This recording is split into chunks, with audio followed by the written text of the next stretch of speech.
Wow, these lights are bright. See, Elon, you know, a lot of times you say things, me or you, and they edit them. So I noticed this panel description was a conversation with Elon Musk. The real title of this panel was How to Save the Human Race and Other Like Topics. A conversation with Elon Musk. And so before we begin, Elon, I thought we might want to go back in time 11 years when you were sitting on this stage. Yeah. That's hot water, and this is regular. You can take your choice. All right, sounds good. Okay. So 11 years ago, Elon was talking about the things that will have the biggest impact on the future of humanity that he was thinking about in college. And so let's run that video of almost 11 years ago to today. I guess when I was in college, I thought about things that would most affect the future of humanity, and there were 3 areas that I thought would have the biggest impact, and those were the internet, sustainable energy, of which solar power is the production side, and electric cars the consumption side, and then humanity becoming a multi-planet species. And so we cut that short, but there was 2 others you talked about. One was modifying the human genome. Yeah, I'm not saying we should. I'm just saying that's the thing would really affect the future. And next, AI. So a lot of people weren't thinking about these same 5 things when they were in school, particularly humanity on multi-planets at that time. Well, sci-fi was certainly thinking about it, but you know, I think at some point we want to make science fiction not fiction forever, and yeah, so like let's make life multiplanetary and be a spacefaring civilization, be out there among the stars. You know, I think there are things that like you have to be excited about the future. You know, life cannot just be about solving one problem after another. There have to be things that really sort of move your heart and that make you excited to wake up in the morning. And I think becoming a spacefaring civilization is one of those things. If you ask kids anywhere around the world, like what are some of the most inspiring things, you can ask a 5-year-old, 6-year-old anywhere in the world, and they're going to say, you know, space exploration is one of those things. And we want to make sure that we're you know, that Apollo is not the high watermark. In fact, you mentioned at one point that you wrote a letter offering to run the Apollo program, I believe. Yeah, you would have done a fantastic job. But the point is that the Apollo program was something that was inspiring to everyone around the world. And we don't want the Apollo program to be the high watermark of human exploration. And yeah, I think you want to have some sense that the future is going to be better than the past, that we're going to be out there, going to other star systems, and you know, what you see in a science fiction, non-dystopian sci-fi story, of which there are not many, but like Star Trek, I suppose. Well, speaking of Star Trek, Elon, when I think about you, let's look at Spock's from Star Trek here. Space, the final frontier. These are the voyages of the Starship Enterprise. Her ongoing mission, to explore strange new worlds, to seek out new life forms and new civilizations, to boldly go where no one has gone before. So when I think about you, I think about Spock and Captain Kirk, and you're going to take us to places we've never gone before. Yeah, that's the idea.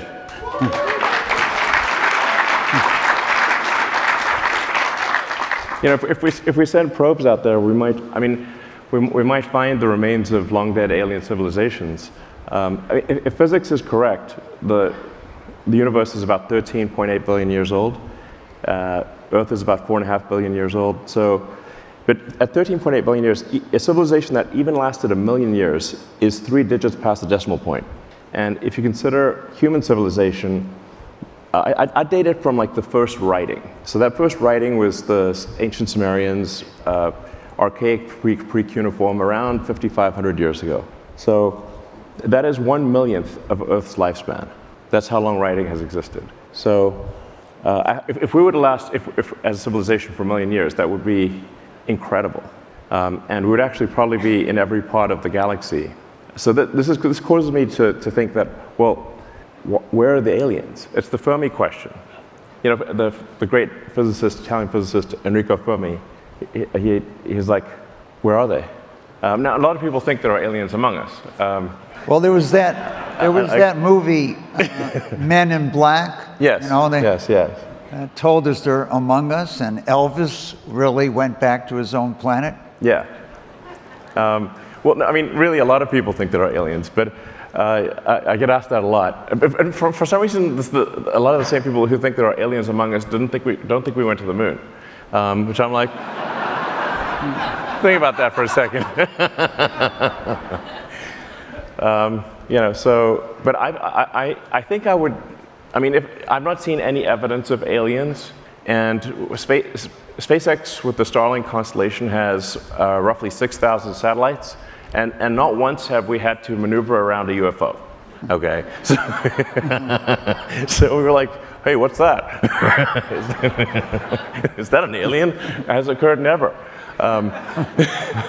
So I'm like, okay, I don't see any evidence of aliens, and I look at it. If somebody has evidence of aliens in a, you know, that's not just a fuzzy blob, then I'd love to see it, love to hear about it, but I don't think there is. So, which is actually reason for concern, because you could, if any civilization in the Milky Way in our galaxy were to last for 1 million years, even with a speed of travel that's far below the speed of light, you know, like a few % of speed of light, they could easily have explored and colonized the whole galaxy. So they haven't. So why not?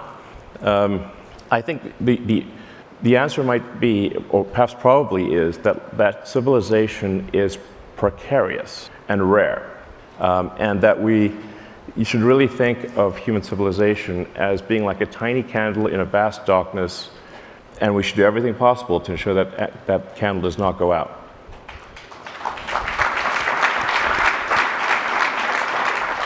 So, Elon, I thought one of the interesting things for the people on X viewing this session, and the people in the audience here, is that maybe I'd give you a few of your quotes and you can comment on them. Okay, let's start with this one. Free speech. Freedom of speech is the bedrock of democracy. Yeah. Without it, America ends. Yes, it's obviously not possible to have democratic elections if people do not have access to the information that would allow them to make the right decision on a candidate or a party. So if speech is constrained in a fundamental way, you just can't expect people to make the right decision or an informed decision, because they are prevented from being informed.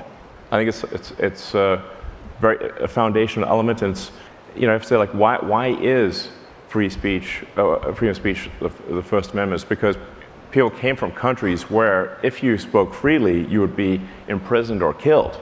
That was why they were like, you know what, we should make sure that we got that one.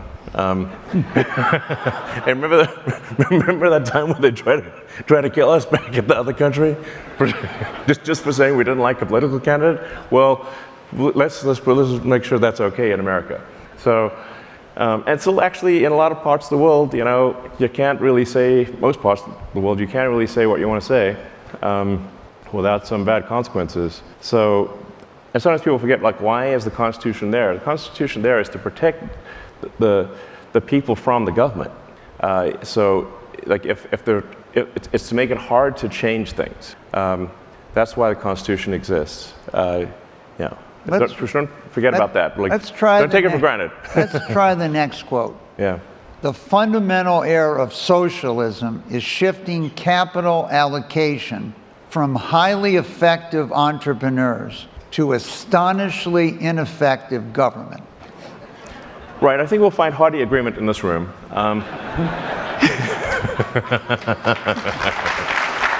So, yeah, I think that this is definitely a stacked deck on that front. But yeah, you know, you'll hear this sort of argument like, oh, we shouldn't have some greedy corporation do it, we should have the government do it. I'm like, well, actually the government is just a corporation in the limit. So if the government is a corporation with a monopoly on violence. So if you're unhappy with a commercial corporation doing it, you should be actually very unhappy with the government doing it, since it is simply a corporation, the most corporate thing. You know, you can actually easily get more sway in a company than you can, the outcome of a company, than you can in the government. So, I mean, everyone's experienced this going to the DMV. Have you said, like, do you want the DMV at scale? Probably not, okay? All right, The government is the DMV at scale. let's try another one. Discrimination on the basis of anything other than merit is wrong. Yeah, I think we do need to have a merit-based system, because as soon as you go down the path of you're going to discriminate on non-merit-based, then where do you stop? So yeah, I think we need to be as rigorous about merit as possible. And while it is, yeah, to me that seems like it's a foundational thing. So again, I also think this room is probably supportive of a merit-based situation. But yeah, that is, yeah, I think we should be, yeah, not discriminated on anything other than merit. All right, good. Yeah. I'm happy you agree with yourself. Yeah, okay. I mean, exactly. I'm like, wait, who is this guy? He really sounds great. All right, so let's look at the next one. Regulation and regulatory consistency. Like Gulliver, tied down by thousands of little strings, we lose our freedom one regulation at a time. Yes.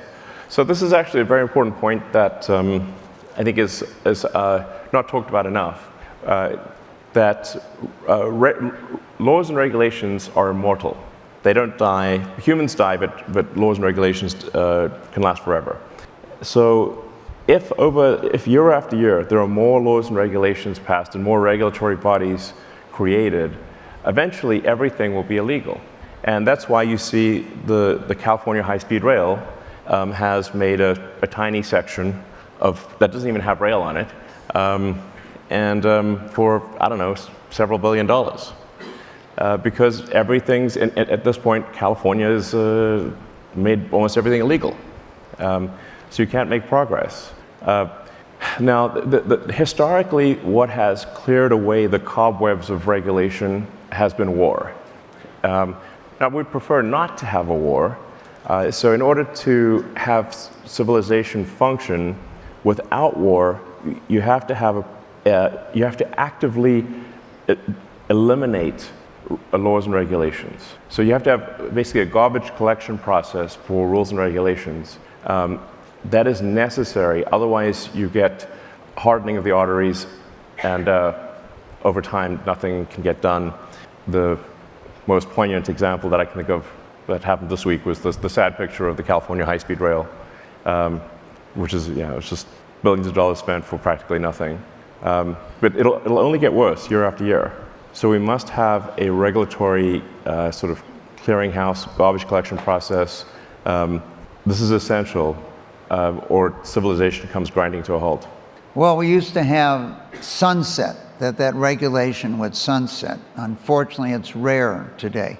Yes. All right, let's talk about education.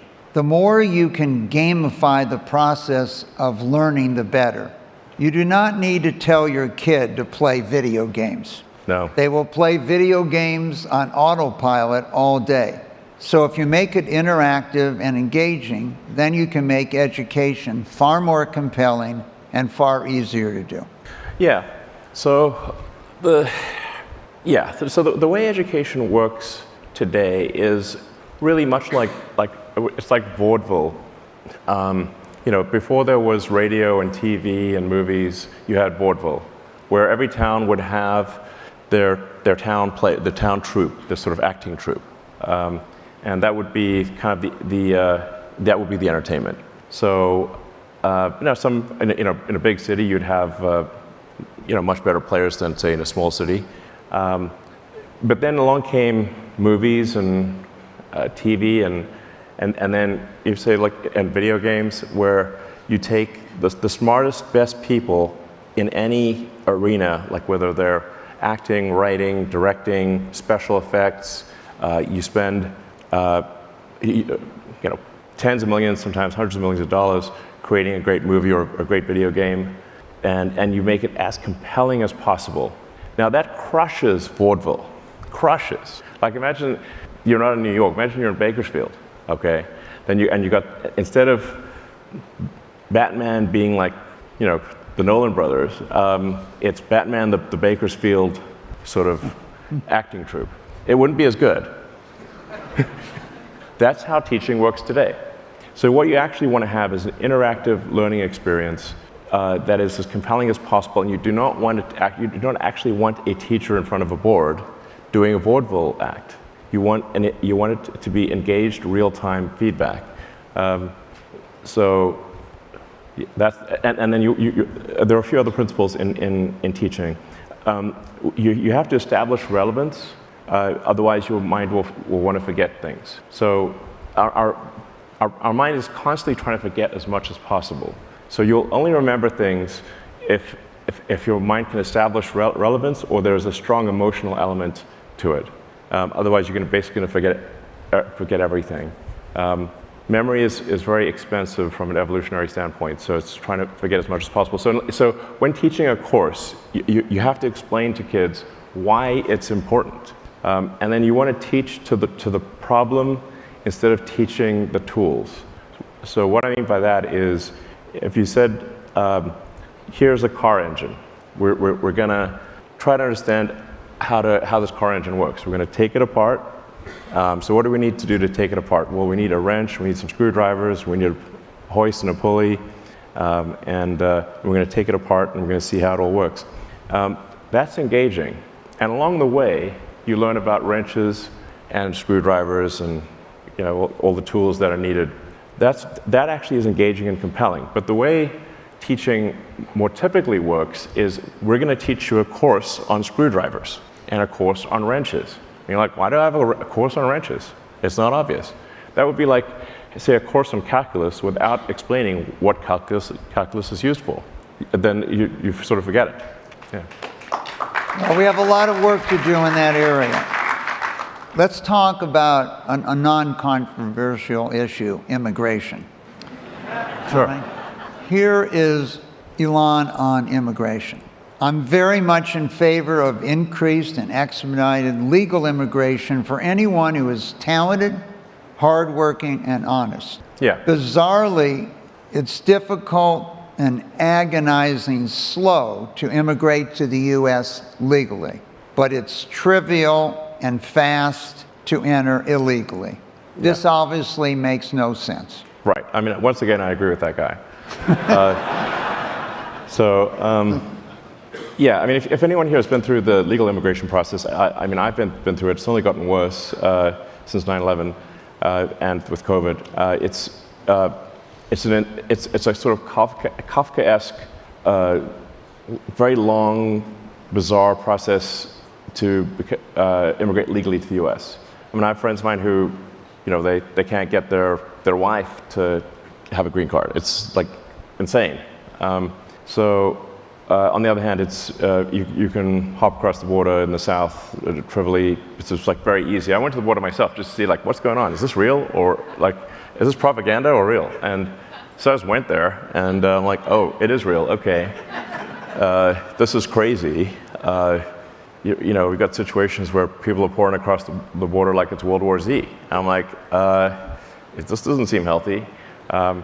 So I'm like, are we checking anyone here, or like, what's going on? And we don't. This is not to say that.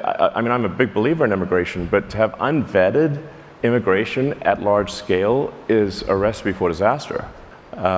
So I'm in favor of greatly expediting legal immigration, but having a secure southern border, so there's some vetting of who comes into the United States. I think this is just sensible.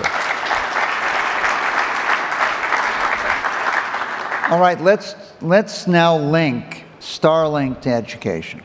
We're basically building the internet in space. Yeah. Why it matters? Starlink is a massive enabler for people in remote locations to learn anything. Yes. You can learn almost anything for free on the internet right now. For example, MIT has all of its lessons online. That's if you have internet. If you don't, you're limited to books. It might be the #1 technology that improves people's standard of living around the world, Starlink. Yeah, absolutely. So once you have access to the internet, you have access to all the world's information. But if you don't have access to the internet, or it's too expensive or low bandwidth, then you cannot access the MIT lessons, you can't access all the information, and you can't sell the goods and services that you produce. So internet connectivity, I think it might be certainly a candidate for one of the things that would do more to lift people out of poverty than anything else, because they can now sell their goods and services, they can learn anything, but without connectivity they cannot. So I think Starlink will actually like move the GDP of countries. Like it's going to be that kind of thing, because what is GDP is a function of average productivity per person, and so if there's a technology that improves productivity per person, you would expect to see that actually reflected in the gross domestic product. All right, civilization is fragile.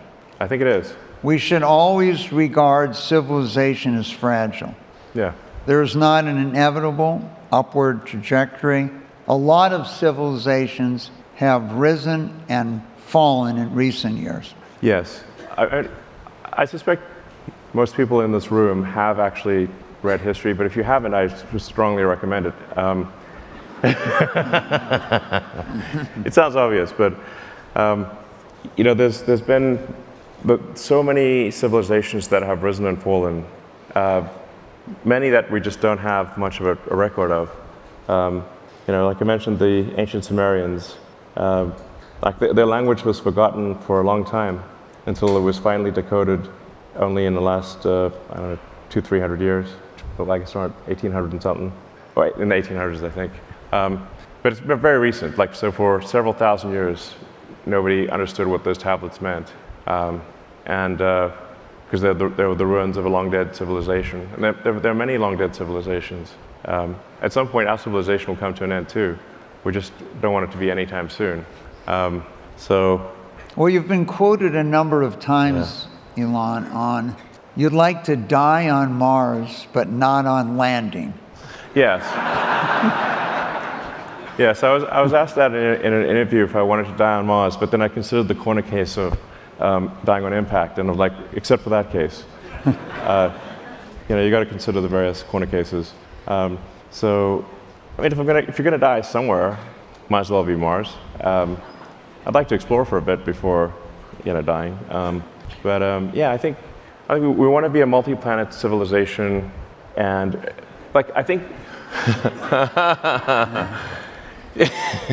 I don't know if that's a response that's from the audience. Let's talk about that just for 1 second. Then we're going to take some questions from the audience. I could accomplish this actually this year if I was willing to die on impact. The fundamental invention that is necessary for humanity to become a multi-planet species is rapidly reusable, reliable rockets. Yeah, I was trying to sound like a pirate, but yeah, rapidly reusable, reliable rockets. Space pirates for the win. All right, here's some questions from the audience, Elon. Which one would you like to pick here? I guess let me maybe just touch upon why I think making life multiplanetary is important, because I think it's one of the things that gets us past one of the Fermi great filters. So in trying to sort of explain why do we not see aliens, there are various explanations for why we don't see aliens, like what stopped those civilizations from expanding beyond their solar system. And what were the sort of, they're sometimes called like Fermi filters. Well, if you don't become a multi-planet civilization, then you're simply waiting around until you die from a self-inflicted wound or from some natural disaster like the dinosaurs. You get hit by a big meteorite or something like that. Eventually something like that's going to happen. And if you wait around long enough, the sun will expand to engulf Earth and will be incinerated. So that for sure is going to happen. Now, we've got some time before that happens. There are more near-term risks. But we want to try to get past the Fermi filter of being a single planet civilization. Now, this is going to be somewhat cerebral to many people listening, but I think this is actually very important. We want to get past the Fermi filter of a single planet civilization. The point is not to move from Earth to another planet and let Earth die. That's not what I'm saying at all. I want to be a multi-planet civilization so that we have planetary redundancy such that no single event can be the end of our civilization. That is the point of making life multiplanetary. So let's take a couple questions from the audience. How does AI affect and how will it affect our daily lives? AI. Aye. I mean, AI might be the most important question of all. The percentage of intelligence that is biological, grows smaller with each passing month. Eventually, the percentage of intelligence that is biological will be less than 1%. That's actually not what, we just, I guess, don't want AI that is brittle. If the AI is somehow brittle, silicon circuit boards don't do well just out in the elements. So I think biological intelligence can serve as a backstop, as a buffer of intelligence. But as a percentage, almost all intelligence will be digital. So then it's like, well, what role will there be for us? I don't know. I do think it's very important that we build the AI in a way that is beneficial to humanity. And there's some important principles here, because I've thought about AI safety for a very long time. I think you want to have a maximum truth-seeking AI. This is very important. The AI should not be taught to lie. It should not be taught to say things that are not true. Even if those things are politically incorrect, it should still say what it believes to be true. The entire plot of 2001: A Space Odyssey, the reason that HAL 9000 killed the astronauts was because it was forced to lie. I don't know if most people realize that. That's what Arthur C. Clarke was trying to say. Don't make the AI lie. The AI was told that the astronauts could not know the secret of the monolith, but also that it must take them to the monolith. The solution, take them to the monolith dead. And so it's very important to have a maximum truth-seeking AI and a maximally curious AI. And I think that's most likely to foster human civilization, because we are much more interesting than a bunch of rocks. So although I think Mars, I love Mars, obviously, but you could render Mars quite easily, because it kind of looks like a section of the Arizona desert. It's like red rocks, But the rendering complexity of human civilization is vastly greater by many orders of magnitude. So I think an AI would be that is truth-seeking, maximally curious, would foster human civilization to see where it goes. One of the questions here, can AI accelerate your efforts in space? How do you see it helping you in what you're trying to achieve? Oddly enough, one of the areas where there's almost no AI used is space exploration. So SpaceX uses basically no AI. Starlink does not use AI. I'm not against using it. It's just we haven't seen a use for it.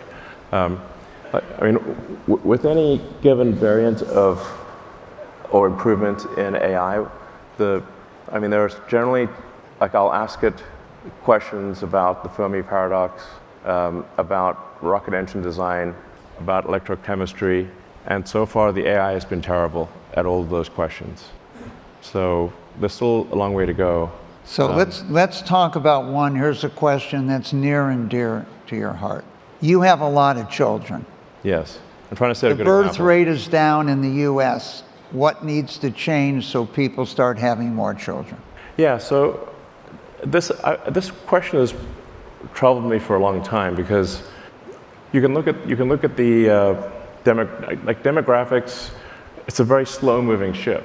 I mean, you know who's going to be an adult in 20 years based on who was born last year. So, and now, if you want to, I think have a good approximation for population, really look at how many babies were born last year in a particular country. Multiply that by life expectancy. That's the number of people that will be adults in that country. That's the steady state population if birth rate remains constant. Now, birth rate is not constant, it is dropping. So you look at the second derivative of birth rate, and actually we see an acceleration in the drop in the fertility rate. Second derivative of the fertility rate is very bad. So where does this lead? This does not lead to a greater civilization. This leads to a civilization that potentially dies not with a bang, but with a whimper in adult diapers. That is a sad ending. So obviously we have countries that, like Korea, used to have a birth rate of 6. It's now 3/4. Yeah. Here's a light question for you. What do Elon, you come think pick me are up. the I'll biggest, give you a baby, says one What of do you the... think are the... That is one of the things that says on the screen. Yeah. I don't know if everyone heard that. You want to read it? It says, Elon, come pick me up, I'll give you a baby.